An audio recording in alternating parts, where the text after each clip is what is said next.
Yes, I love you, and I hope you love me too. Hi, I'm Tony Stauffer from the Citizen of East Alabama, and today we're here with Skyler Saufley, who's going to tell us about what he's up to lately. I've recently heard that you won the Magic City Blues Challenge. I did, yeah. We get to represent Birmingham and, South Alabama, in Memphis in January, so that'll be cool. Looking forward to that. So. Can you tell me what it was like playing that battle, the Battle of the Bands? It was, I don't know, it was weird because, they say it's, the Blues Challenge, but there's not a whole lot of people playing this music, so it's really like you're playing along with, little rock bands and stuff, and they don't, there's some great bands, but nobody really plays the old stuff like we do, this is just, it's I don't want to say it's dying music, but there's not really many young people playing it, so, it's not really as popular as it was, so it's kind of different when we do it, Is this your first time playing the challenge? It is, yeah. So I know that you played B.B. King's in Montgomery, last night? I did, yeah. What's your schedule like now? I try to play as much as I can, so, if you go on Facebook and try to see where I'm probably playing somewhere, so, I'm trying to stay busy as much as I can, so. And what's the farthest that you've traveled for a gig? I played with some friends of mine in Mississippi and stuff, but that's the farthest I've went with my band is like Atlanta. So Memphis is kind of exciting that we get to go do that. So if you could play any venue in the world, do you have any thoughts about where you'd like to play? I've never thought about that. I kind of I'm starting to get to where I can play those places that I wanted to. Like there's a club in Atlanta called Blind Willie's, and it's one of the most one of the last like real blues joints in our kind of area, and I'm finally getting to where I get to play there. I've been sneaking in there since before I was old enough to get in there to go see the bands. Drive 2 hours to go see a band, and then they kick you out because you ain't old enough. So now I can go and I hang out and they all laugh because I used to do that, but. So what are your goals? Just to keep playing the music and, try to keep it the way it should be played, This kind of music, I always thought of it, it's like, like you could take, we were talking about rock bands trying to act like they play this music. It's like if you take a cheeseburger and you start putting, or fries, you got fries and you pour a whole bunch of salt on it and you're saying like, oh, well, it's salt now. It's like, no, there's still fries, but there's salt. So that's kind of, people think they can throw blues into rock and roll and all this other stuff, and they think, oh, well, that's blues now, and it's not the way those old guys Now, played the Rolling it, Stones have said, they can play blues, but would you say that the Rolling Stones but an example of a good way? It's more, there's I don't really know how to explain it. It's more not so much as what you're playing, but how you're playing it. So I guess that's and I think that they're, at least when they play, they're real respectful with because a lot of people forget, this is African American music, so you kind of have to acknowledge where it came from and who played it first. And I think that they always did a good job. Anytime they'd play something, they'd be like, well, we learned this from Muddy Waters, or we learned this from Jimmy Reed or Howlin' Wolf. And then other people like me, who's that? And I'd go and look them up, and so they're educating people through them playing. You know what I'm saying? I'm horrible at explaining this stuff, but they just it's like they're sharing this secret with everybody, and it's up to them to go and look it up. So sometimes I've seen you listed as a duo, and sometimes it's you and the 99th Degree. Right. When you're a duo, who are you playing with?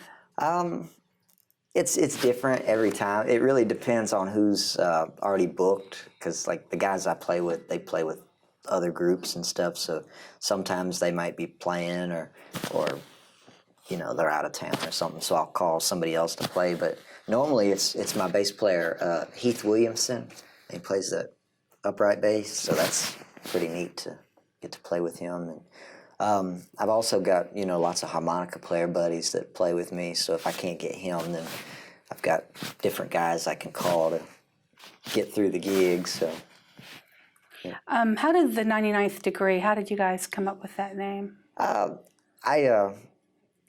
learned recently that I got the line wrong, but I took it from a Robert Johnson song. He said something about that, and there was a song he did called "Stop Breaking Down," and I was struggling to find a band name, and because everybody I played with, they were like, "We need a catchy band name because they can't remember your name. Nobody knows how to pronounce it. We need some kind of catchy band name." And for like a year, I was like, I need a band name, and I just was listening to that song, and I heard it, and I thought, well, that works. That's a band name. So I was trying to think of what would look good on a shirt or something. Like if I had shirts at a gig, what would look cool in big letters? And so I took that. So I guess it works.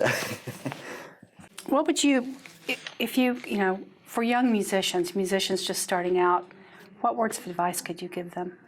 To just, do your homework and practice, and, don't, you got to always have the guitar on you. I've got guitars all over the house, and I'll be, if I'm walking to the kitchen or something, I'll see it on the couch, and you kind of have to grab it. You'll see it, and you just, it's kind of wanting me to play, so it kind of gives me an excuse to practice, even for 5 minutes at a time. You'll see a guitar and you grab it, and you might noodle around and you put it down and go do something else and come back. So, practice and just play as much as you can, and go to open mics and jams, and play with people that are better than you, because you learn from them, and then you go home and then you know what to work on. So that's what I did. I'm still doing that. So I'm supposed to play this weekend with a buddy of mine, a harmonica player named John Bull out of Montgomery. Yeah, he's playing at WC Handy Festival in Florence, I think it is. And WC Handy was like the first guy to put blues on paper, like the music. So they give him credit as being the... There's a statue of him in Memphis. Right. WC Handy Park. Right. So they got this little festival they do for them, and we get to play that, so that's cool. I'm looking forward to that, too. And you've got another gig coming up in Atlanta at Blind Willie's. Yeah. I'm playing, if I can remember what it is, I've got the night before, I don't remember the date, it's on my Facebook, but every year they do this show called the Guitar-Rama, and they get like 5 or 6 of their favorite guitar players, and they'll have a house band, and they kind of back them up, and they'll all kind of show their stuff off, and it's like a big guitar show. So there'll be like 6 guys, and they all kind of do their thing, and he'll get off stage, and somebody else will take their turn and do their thing, and it's really cool. Like a round robin? Yeah, something like that. And this is my first time doing that, so I'm really looking forward to that. I'm kind of shocked they called me for that, because they got some really good players. Do you get nervous at all? I do. I mean, I'm nervous now. The cameras, but I get. I've gotten a lot better with it over the years. But like when you're playing somewhere and there's like really, really good players, to me, really good players. What I think is a really good player is different from most people. So, a lot of people want, when you see somebody doing that Van Halen stuff, they think like, oh man, he's really good. See, my stuff is like how, they're phrasing, what are they playing, or you might hear a lick that they play and you're like, I thought I was the only one that knew that, or something, or you can kind of tell when they play, who they're listening to. So you're like, oh, I know where he got that from. He took that from Freddie King or B.B. King, or, you kind of hear who they're listening to, so it's cool to go and talk with them afterwards. So to me, those are good players, like that Blind Willie show, they've got tons of really good players, so it's kind of You've been playing, what, since you were 13? something like that. And you're 24 now, so Right. you have a good amount of experience. I like to think that. I'm still learning. You know, I learn something every gig. You know, every time you get up on stage or you pick up a guitar, you learn what not to do next time. So, you know, I think that's that's an ongoing thing that's going to be going on till I die. You know, you always find something that you need to work on, or you might do something you're like, yeah, don't do that next time. So I kind of work on it. So every time I like to think I get a little better every time. So Skyler is from, you said Crawford? From the Crawford that area? area, yeah. Right, he's from the Crawford area. And check out, when he's got a gig, check out his Facebook. And we're going to leave you with some Sure, yeah. music. If I can remember the words. This is an old Jimmy Rogers song called That's All Right.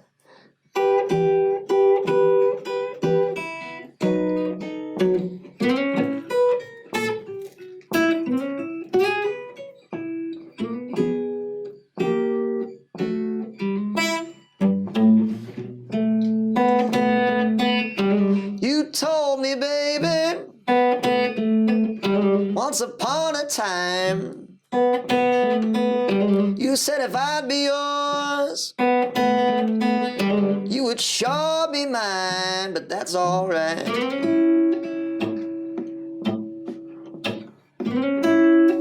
I know you don't love me no more, but that's all right.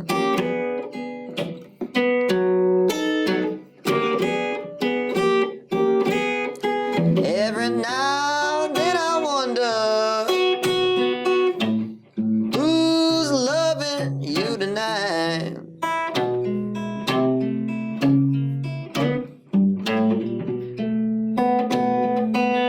You told me, baby, your love for me was strong. When I woke up this morning, that big world was gone, but that's all right.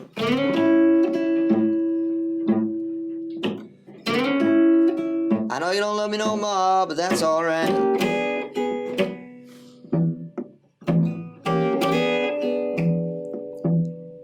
Every now and then I wonder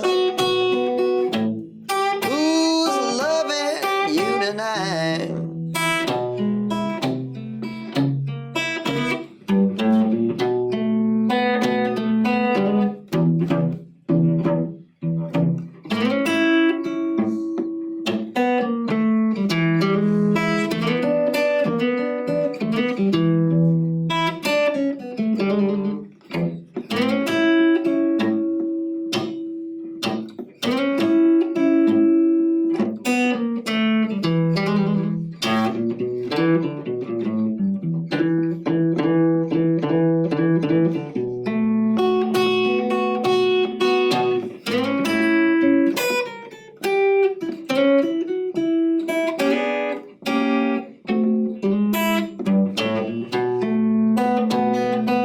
Tell me, baby, what's been wrong with you? You don't treat me nothing, darling, like you used to do, but that's all right. I know you don't love me no more, but that's all right.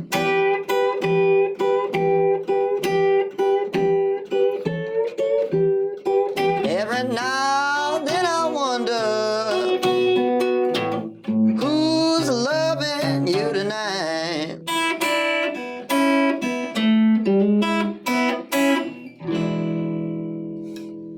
This is an old Eddie Taylor song called Bad Boy.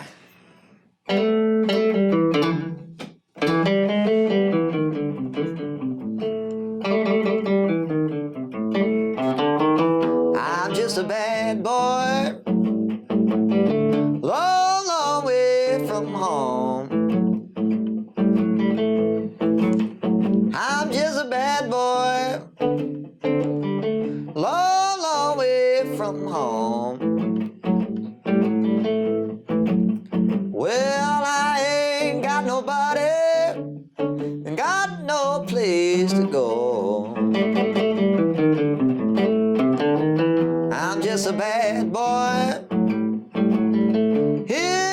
town alone.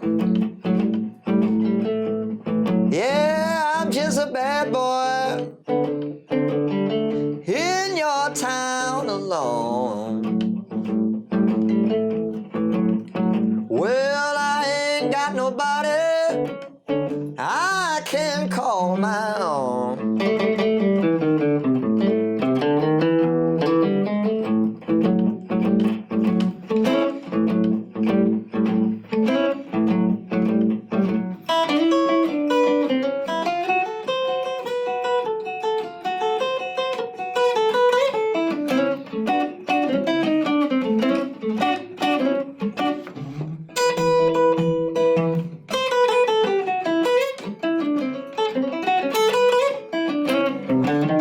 Next time I travel, have you by my side. Yeah, next time I travel, have you by my side. Then I won't have to worry, everything will be alright. I'm just a bad boy, long, long way from home. I'm just a bad boy, long, long way from home. Well, I ain't got nobody, got no place to go.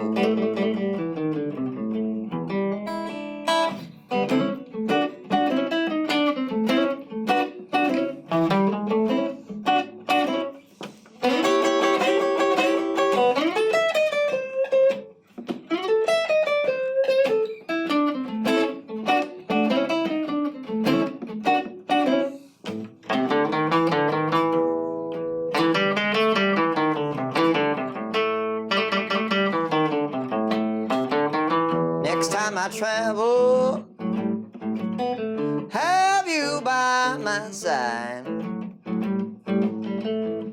Yeah, next time I travel, have you by my side. Well, then I won't have to worry, everything will be alright.